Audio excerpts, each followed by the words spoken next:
This is why you don't have to buy the highs. Part one with Apple. All right, so right here, we're just gonna take our price range on trading view.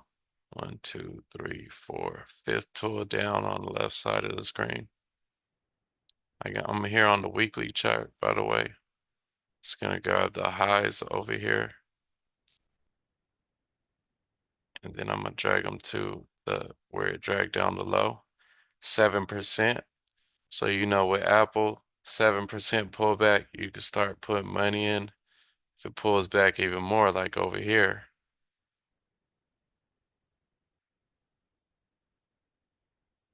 you know that it could go 17% as well. So we go a little further back right here in December 2023, December 11th, and goes down about 17% again. So there goes two 17s. So looks like a sweet spot. Let me see, what's this one? This one's 15%, so maybe 15%. Um, let's try to pull this over, see if we can find some more. Right here was the highs. Ended up dropping 18%. Be careful now because it could pop up and pop lower. So it dropped down 29%, but then it did the same thing. It popped up, didn't quite make new highs though. It made lower highs, popped down again. Got a little choppy in here, negative 31%. But who would have known it was going to do that? So all you could have did was bought the dip. As it dipped, buy some more, I guess. If you run out of money, just that's it. And then just wait. And then had you waited, it ran up. So it's just better than, it's better you buying like 7%, 10%, 15% from the highs than buying the highs. When I buy the highs, it's because I see certain patterns. Like I see a breakout pattern.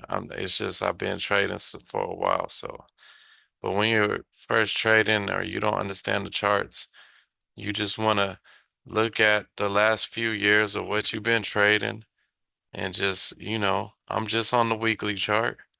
There goes 11% over here, 2021.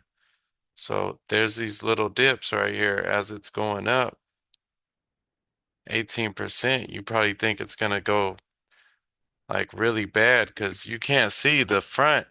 When it's live, you don't see all that. You just see it down and you're like, oh man, how far are we gonna go? But if you know what you're trading, you know what's the most. Look, negative 24%.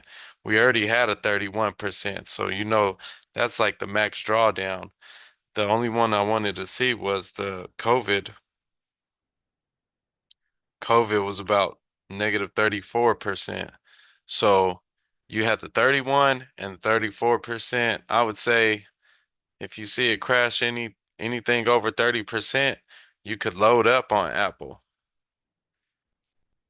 But you don't want to wait for that because it only did it twice. It dropped 30% right there in that COVID trip, and that was it. So be careful out there. That was part one with Apple. Don't buy the highs. Buy those dips.